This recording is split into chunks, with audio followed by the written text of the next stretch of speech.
Hey, this is Priscilla at CrossFit 1088, and we are going to demonstrate some movements that went with a blog post that I put out on some 10-minute workouts that you can do when you just really don't have any time to do a workout.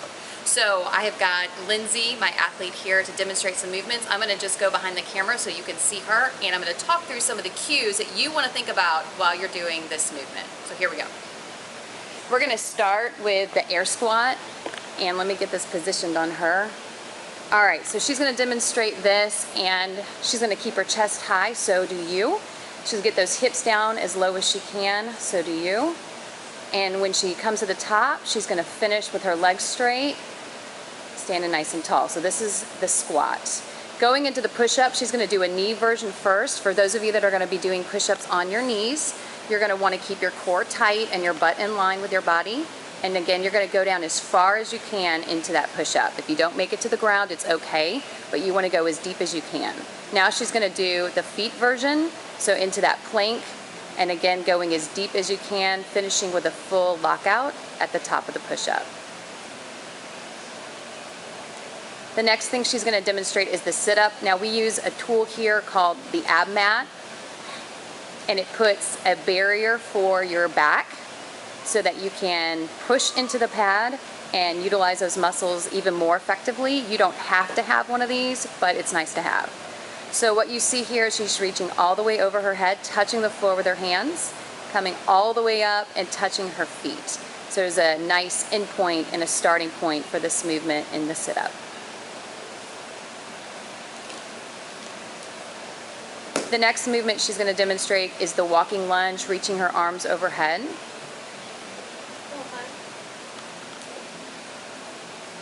Go ahead and turn around. So you can see she's reaching up. You want to keep your arms as straight as you can. And notice that her knee, especially that back knee, is forming a nice right angle or a 90-degree angle, and she's bringing it as low as she can, touching the floor if possible. So this is your walking lunge.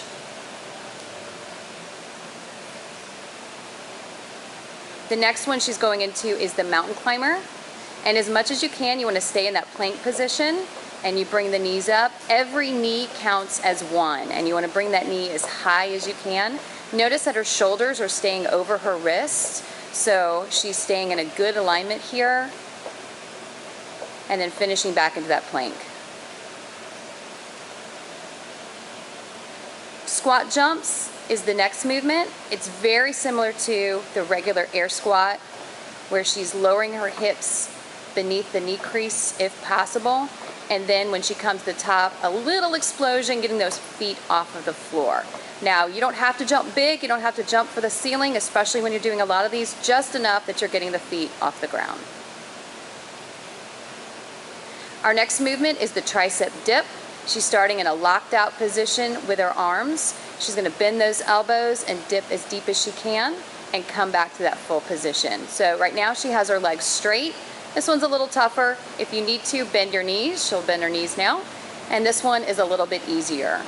Watch your shoulders, especially the front side of the shoulder. Make sure that it feels okay and it's not straining too much. Also note that she's keeping her body really close to the bench, so whatever you're using for this, you want to do the same. Keep that butt close to the bench and you'll be just fine. The next movement she's demoing is the burpee, and there's a couple variations. What she's showing here is the plank burpee. There's the walkout version, which is a more low impact version. Do this if you need to. And then the full version where she's walking out, getting her chest all the way to the floor. And then the jump out version. So there's several variations to this burpee. You want to find the one that's going to be challenging for you, but also doable for you. And then the last movement she's going to demonstrate is the Kettlebell Cluster. This one definitely is the most technical and complicated, but at the same time it's very effective. So she's taking the kettlebell from the ground, bringing it up to her shoulders. At the same time she's squatting, and then as she stands up, she's going to extend that arm overhead so that the kettlebell finishes right by her, right over her head, with the arm right by her ear. See, one more of these. You definitely want to work one side at a time.